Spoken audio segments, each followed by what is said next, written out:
तमाम माएँ ये वीडियो सुनिए। अगर आपके छोटे बच्चे मोबाइल फोन और स्क्रीन इस्तेमाल कर रहे हैं तो पबमेड एक US national library of medicine research छापती है वर्चुअल ऑटिज्म पर। यह एक हाईली रिलायबल और अथॉरिटेटिव रिसोर्स है। इसका एक आर्टिकल आपको समझाने के लिए काफी है। अब ये आर्टिकल मैं आपके साथ शेयर करने जा रहा हूं। आपको यह भी बताऊंगा कि आप किस उम्र में अपने बच्चे के हाथ में मोबाइल दे सकते हैं, उसे कितना इस्तेमाल करना चाहिए, और ये जो आजकल डोरेमोन और इस किस्म के कार्टून्स लगे हुए हैं मोटू पतलू, ये कितनी तबाही ला सकते हैं। यूट्यूब के शॉर्ट्स आपके बच्चों के लिए कितने खतरनाक हो सकते हैं। आपने ऑटिज्म का नाम सुना है? ऑटिज्म क्या है? अब इन दो बीमारियों को आपने मिक्स नहीं करना, आप ऑटिज्म को समझने की कोशिश कीजिए। According to autism society of Pakistan, ये एक न्यूरो डेवलपमेंटल डिसऑर्डर है। आमतौर पर 2-3 साल के बच्चों में ही नजर आता है। ऐसे बच्चों में सोशल स्किल्स या डिफरेंट किस्म के माइलस्टोन्स, यानी जो उन्होंने अपनी एज के साथ हासिल करने थे, उठना बैठना चलना, उनमें देर होती है उनको अचीव करने में। इसका अक्सर बच्चे के बिहेवियर या इंटरेक्शन पर होता है, यानी वो कैसे बिहेव करेगा, इंटरेक्ट कैसे करेगा। मैं इंग्लिश के अल्फाज इसलिए इस्तेमाल करता हूं क्योंकि बहुत ज्यादा इंटरनेशनल ऑडियंस भी ये सब देखती है, और साथ ही मैं उर्दू में ट्रांसलेट करता हूं ताकि आप लोगों को कोने कोने, गांव देहात जहां आप सुन रहे हो, उन्हें ये चीजें बिल्कुल क्लियर होती जाएं। ये आर्टिकल कहता है कि एक और ऑटिज्म की भी टाइप होती है जिसे हम वर्चुअल ऑटिज्म कहते हैं। Virtual autism describes symptoms in children due to excessive digital device use including social withdrawal, communication issues, physical inactivity, attention problems and developmental delays. मतलब वर्चुअल ऑटिज्म ये कहता है कि जो बच्चे बहुत ज्यादा डिजिटल डिवाइसेस इस्तेमाल करते हैं उनके अंदर ऐसी विड्रॉल आती है कि घुले मिलेंगे नहीं, कम्युनिकेशन बात करने में इश्यूज होंगे, ढीले मट्ठे बन के बैठे रहेंगे, KFC फूड पांडा पाड़ते रहेंगे, अटेंशन प्रॉब्लम्स होंगे और डेवलपमेंटल प्रॉब्लम्स होंगे, यानी उन्होंने जो डेवलपमेंट में अपनी अटेन करनी है चीजें वो नहीं हो पाएंगी। 2024 की ये रिसर्च देखिए। इसके मुताबिक वर्चुअल ऑटिज्म किसी भी उम्र में हो सकता है, लेकिन इसका खतरा खास तौर पर उन बच्चों में देखा जाता है जो बहुत ज्यादा स्क्रीन के सामने रहते हैं। वर्चुअल ऑटिज्म के सिम्टम्स में शामिल हैं एक काम बार बार करना, इंटरेस्ट छोड़ जाना, सोशल इंटरेक्शन कम हो जाना,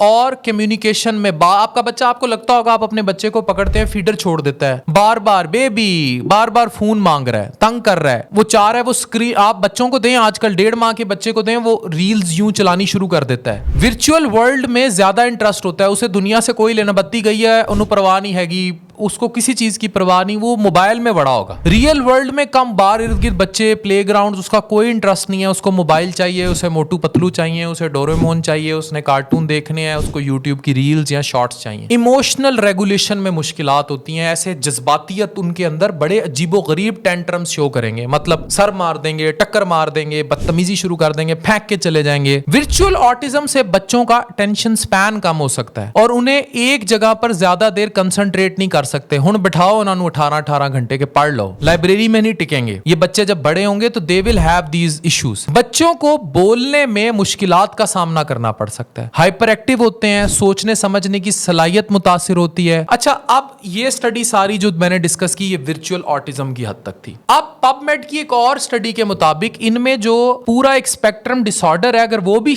शामिल होना शुरू हो जाए तो उनमें भी सेल्फ इंजरी, खुद को इंजर कर लेना, चीखना चिल्लाना, इमोशनल, इसीलिए खुदकुशियों का रुझान, इवन यहां तक की बातें इसके साथ जोड़ी हुई हैं इस रिसर्च में। अब आप ये देखें कि अमेरिकन एकेडमी ऑफ पीडियाट्रिक्स क्या कहती है, बच्चों को डील करने वाली अमेरिकन एकेडमी जो है वो कहती है कि 18 माह से कम उम्र बच्चों के लिए स्क्रीन टाइम नाम का लफ्ज ही नहीं एग्जिस्ट करता। यानी अगर आपने 18 माह से कम उम्र बच्चे के हाथ में स्क्रीन दी है और मोबाइल दिया है तो you did a very bad thing, आपने बहुत गलत किया अपने बच्चे के साथ। ये मैं नहीं कह रहा, अमेरिकन एकेडमी ऑफ पीडियाट्रिक्स कह रही है। वो ये कह रही है कि 3 साल तक के बच्चे के लिए बहुत कम स्क्रीन टाइम होना चाहिए। स्क्रीन टाइम में सब आ जाएगा, मोबाइल भी आ जाएगा, टीवी भी आ जाएगा, गैजेट्स भी आ जाएंगे, आपकी गाड़ी के अंदर लगी हुई स्क्रीन भी आ जाएगी, सब शामिल है। वीडियो गेम भी आ जाएगी। स्क्रीन टाइम को कम करें, सोशल एक्टिविटी बढ़ाएं, फिजिकल एक्टिविटी बढ़ाएं, और अगर बच्चा बाज नहीं आ रहा तो मेडिकल हेल्प लें। आजकल बच्चों की साइकोलॉजी पे बड़ी बात हो रही है, चाइल्ड साइकोलॉजी। बाहर की दुनिया तो बच्चे को समझती है कि क्रिमिनल तो नहीं बनने जा रहा, ये बड़ा होके कोई क्रिमिनल एक्टिविटी तो नहीं करेगा, कोई धोखा फ्रॉड में तो इन्वॉल्व नहीं होगा, या ये सीधा सीधा चलेगा, अपनी जिंदगी में सुकून के साथ चलेगा, या कोई इस किस्म की हरकतें करेगा। तो अगर इस किस्म का आपके बच्चे का अटायर डेवलप हो रहा है